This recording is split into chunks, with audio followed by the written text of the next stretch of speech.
कहानी की शुरुआत जूडी से होती है, जो कि अपनी माँ के साथ रहता है। अब जूडी के पिता की कई महीने पहले ही एक एक्सीडेंट में मौत हो चुकी है, तो जूडी हमेशा उन्हें याद करता रहता है और इसीलिए उसका सिर्फ एक ही दोस्त है, केंट।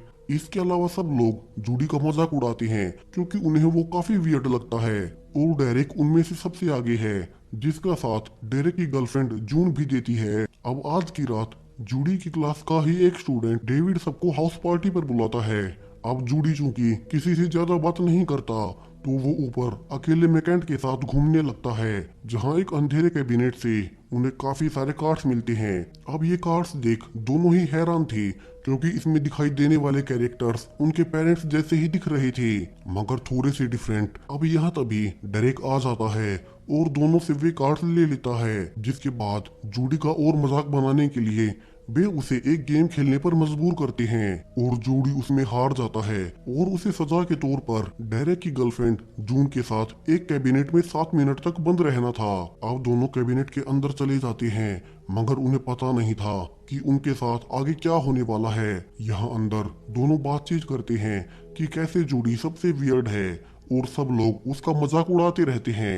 अब यहाँ जूडी जून को अपने पिता के बारे में बताता है, जिनकी मौत के बाद उसका बाहर निकलने का मन ही नहीं करता और इसके अलावा जून भी तो उसका मजाक उड़ाती ही है। अब इसके लिए जून उसे सॉरी कहती है और अब तक 7 मिनट पूरे हो चुके थे, तो बाहर बैठे बाकी के लोग अब कैबिनेट का दरवाजा खोलते हैं, जहां वे पाते हैं कि अब कैबिनेट में कोई नहीं है, जबकि उनकी आंखों के सामने जूडी और जून अंदर गए थे और यहाँ से बाहर जाने का कोई और रास्ता भी नहीं है। तो वे दोनों गए कहाँ? वहीं दूसरी ओर जूडी और जून अब दरवाजा खोलते हैं और पाते हैं कि जो इस घर पर पार्टी चल रही थी वो अब काफी बदल गई है, जैसे वे कहीं और आ गए हो। मगर सिर्फ 7 मिनट में इतना कुछ कैसे बदल गया? यहाँ दोनों आगे बढ़ते हैं, जहाँ पार्टी में भीड़ वॉयलेंटली जूडी पर अटैक करने लगती है, तो वो उनसे बचकर जून को वहीं छोड़कर बाहर आ जाता है।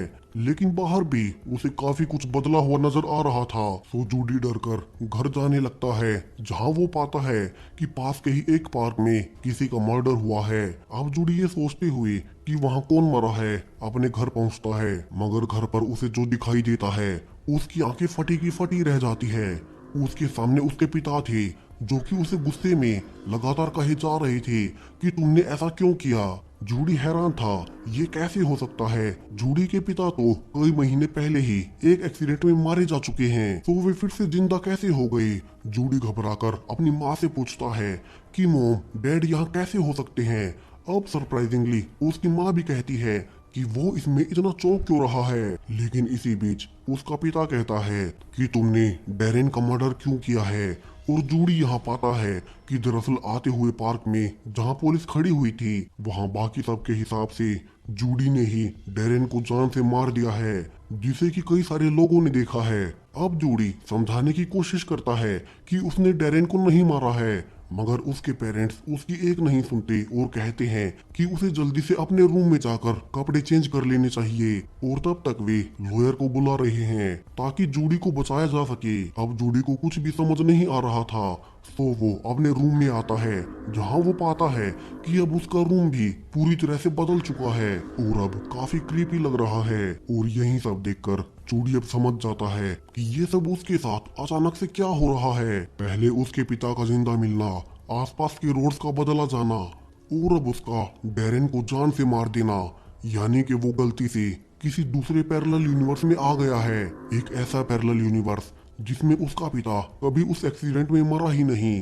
और इतना ही नहीं, यहाँ के उसके वर्जन ने शायद से डेरेन से तंग आकर उसे जान से भी मार दिया है और उसके बाद शायद से वो कहीं भाग गया होगा और यहाँ के लोग अब उसे ही अरेस्ट करवाना चाहते हैं। अब जूडी यहाँ आया कैसे, इसके बारे में सोचने पर वो पाता है कि वो जरूर से उस कैबिनेट की वजह से यहाँ आया है, यानी कि वो कैबिनेट किसी तरह से पैरेलल वर्ल्ड में जाने का कोई पोर्टल है, जिसमें वो और जून गलती से चले गए। यानी कि इस यूनिवर्स से निकलने के लिए उसे फिर से उसी कैबिनेट में जाना होगा, वरना इस यूनिवर्स में उसे डेरेन के मर्डर के इल्जाम में सजा हो जाएगी। अब जूडी तेजी से भागता है और उसी पार्टी वाले घर पर आता है, जहां अब तक काफी सारी पुलिस आ चुकी थी, जो कि उसे ही ढूंढ रहे थे। जूडी किसी तरह से छुपते हुए अंदर कैबिनेट तक आ जाता है और अब उसके अंदर घुसकर 7 मिनट होने का वेट करने लगता है। यहाँ इसी बीच वो कैबिनेट की दीवार पर लिखता भी है कि उसे वहां से निकलने में मदद चाहिए। वहीं दूसरी ओर जूडी के रियल यूनिवर्स में लोग उसे और जून को ढूंढने लगते हैं कि वे अचानक से कैबिनेट से कैसे गायब हो गए। वहीं दोनों के फोन्स भी अब अचानक से बंद आ रहे थे। यहाँ डेरेक और केंट यही सोचकर परेशान थे। जहाँ केंट कैबिनेट के अंदर भी जाता है कि वे यहाँ से कहाँ जा सकते हैं, जहाँ वो पाता है कि अब उसी दीवार पर जूडी का वही मैसेज लिखा हुआ था कि कोई उन्हें वहां से निकाल ले। तो केंट समझ जाता है कि वे दोनों जरूर कहीं फंसे हुए हैं, मगर कहाँ ये उसे भी नहीं पता। वहीं दूसरी ओर जूडी अब पाता है कि 7 मिनट पूरे होने पर भी वो उसी यूनिवर्स में है, मगर पिछली बार तो इसी कैबिनेट में आने से वो यहाँ आया था। अब उसे याद आता है कि उसके साथ यहाँ जून भी इस यूनिवर्स में आई है, तो क्या पता उसके बिना वो यहाँ से ना जा पाए। सो उसे पहले जून को ढूंढना होगा, मगर उसे उसका एड्रेस नहीं पता था। सो वो इस यूनिवर्स में कैंट के घर जाता है, जो कि जूडी के रियल यूनिवर्स में उसका अकेला दोस्त है। लेकिन यहाँ इस यूनिवर्स के कैंट के घर पहुँचने पर जूडी पाता है कि कैंट इस यूनिवर्स में उसका दोस्त नहीं है, बल्कि वो डेरेन का दोस्त है, जो कि अब जूडी पर चिल्लाने लगता है कि तुम हमेशा से कितने वियर्ड रहे थे और उन्हें पता नहीं था कि तुम उसके बेस्ट फ्रेंड को जान से मार दोगे। तो मैं अभी पुलिस को बुला रहा हूँ। अब जूडी उसे यकीन दिलाने की कोशिश करता है कि वो इस यूनिवर्स का जूडी नहीं है, और वो कहता है कि वे बेशक इस यूनिवर्स में दोस्त ना हो, मगर जूडी के यूनिवर्स में एक कैंट ही है जो कि हमेशा उसका साथ देता है। और जूडी यहाँ उसे और यकीन दिलाने के लिए कैंट को उसकी कुछ ऐसी पर्सनल बातें बताने लगता है, जिनसे फाइनली कैंट को यकीन हो जाता है और वो जूडी को जून के घर का एड्रेस बता देता है। सो जूडी जल्दी से जून को लेने वहीं जाने लगता है, जहां जून के घर के बाहर ही उसे जून काफी घबराई हुई मिलती है और कहती है कि जब से वो उस कैबिनेट से निकली है उसे यहाँ सब कुछ इतना अजीब सा लग रहा है। यहाँ जूडी उसे सब कुछ समझाने लगता है कि वे दोनों गलती से एक पैरेलल यूनिवर्स में आ गए हैं और बिना जून के वो अकेला अपने यूनिवर्स में नहीं जा पा रहा। तो उन्हें अभी जल्दी से यहाँ से निकलना होगा।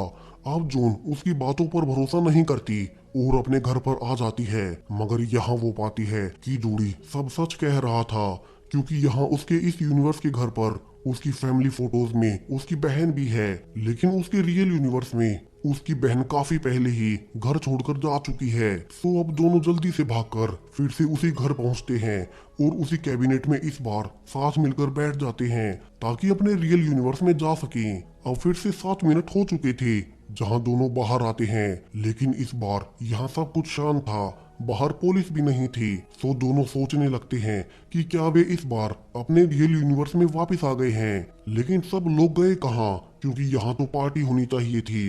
तभी जूडी के पास फोन आता है कि वे दोनों कहाँ रह गए। कैंट के घर पर पार्टी चल रही है। अब क्या ये उनका रियल यूनिवर्स है? इसे कंफर्म करने के लिए जूडी पूछता है कि क्या डेरेक सही सलामत है, जहां उसे बताया जाता है कि हाँ वो तो बिल्कुल ठीक है और दोनों को जल्दी से वहीं आने को कह रहा है। अब जूडी और डेन समझ नहीं पा रहे थे कि क्या ये उन्हीं का रियल यूनिवर्स है, मगर ऐसा भी हो सकता है कि डेविड के पेरेंट्स के आने के बाद सब लोग कैंट के घर चले गए हों, और चूंकि पैरेलल यूनिवर्स में डेरेक मर चुका था और यहाँ वो जिंदा है, तो यही उनका रियल यूनिवर्स होगा। और यही सोचकर दोनों वहीं जाने लगते हैं, मगर यहाँ पहुँचते ही डेरेक उससे कहता है कि आज रात वो उस पर पेंसिल से अटैक करके क्यों भागा। अब जूडी कहता है कि उसने उस पर अटैक नहीं किया, तभी वो उसे घाव के निशान दिखाता है।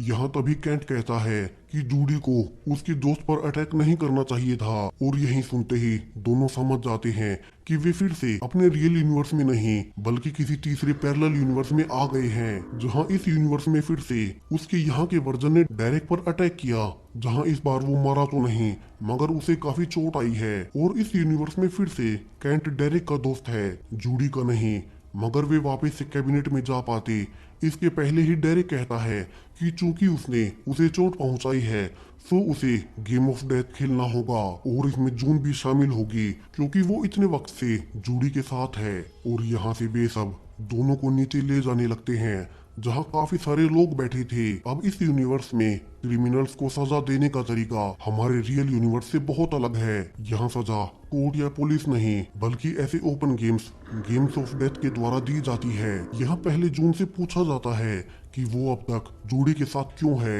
यहाँ जून बताना नहीं चाहती थी कि वे इस यूनिवर्स से नहीं है, तो वो कोई बहाना बनाने लगती है, मगर तभी लोगों को पता चल जाता है कि वो झूठ बोल रही है और उसे सजा के रूप में इस बार इस यूनिवर्स में जून की बहन को जान से मार दिया जाता है, जिसकी वीडियो सबको दिखाई जाती है और सब लोग इस पर तालियां बजाते हैं। अब ये देख दोनों ही जूडी और जून हैरान थे कि ये कैसा यूनिवर्स है जहाँ किसी की मौत को लोग ऐसे सेलिब्रेट करते हैं। अब जूडी से भी सवाल पूछा जाता है कि उसने डेरेक पर अटैक क्यों किया और तभी स्क्रीन पर जूडी के पिता की वीडियो आती है, यानी कि अगर उसने गलत जवाब दिया तो उसके इस यूनिवर्स के पिता को भी जान से मार दिया जाएगा। सो उन्हें बचाने के लिए दोनों ही जूडी और जेन वहां से भागने लगते हैं और जल्दी से उसी घर के कैबिनेट तक जाने लगते हैं ताकि अपने रियल यूनिवर्स में वापस जा सके। लेकिन इस यूनिवर्स के रूल्स हैं कि कोई भी गेम को आधा नहीं छोड़ सकता और बाकी के सब लोग उन दोनों को पकड़ने के लिए उनका पीछा करने लगते हैं। वहीं रियल यूनिवर्स में चूंकि जूडी और जेन का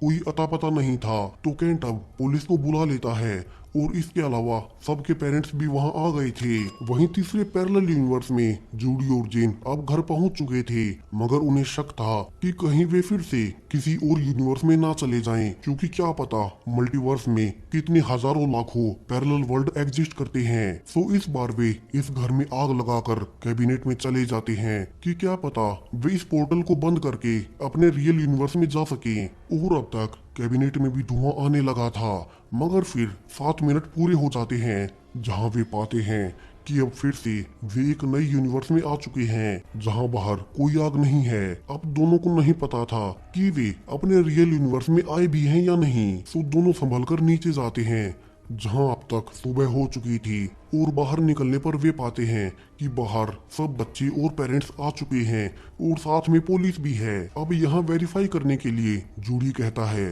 कि उसने डेरेक को नहीं मारा है। पुलिस कहती है कि वो ऐसा क्यों कह रहा है। तभी कैंट उसे कहता है कि वे उन्हें ढूंढने में इतने परेशान हो गए कि आखिर में उन्हें पुलिस को बुलाना पड़ा। तो वे दोनों अब तक कहाँ थे। अब यहाँ से तो दोनों को कंफर्म हो चुका था कि वे अपने ही रियल यूनिवर्स में वापस आ गए हैं। सो दोनों काफी खुश थे। लेकिन दूसरी ओर अब डेरेक उसी कैबिनेट में जाकर दरवाजा बंद कर लेता है, ये देखने के लिए कि वहाँ क्या था। और वहीं बाहर सब लोग पूछने लगते हैं कि डेरेक कहाँ गया।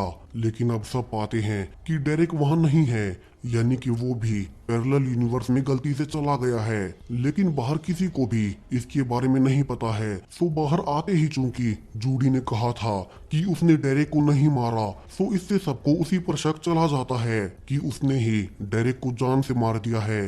यानी कि पिछले 2 पैरेलल यूनिवर्सिस में जूडी जिस झूठे इल्जाम से बचकर भाग रहा था उसके रियल यूनिवर्स में अब वो उसी के लिए फंस गया है। और इसी शॉकिंग एंडिंग के साथ ये कहानी यहीं खत्म हो जाती है।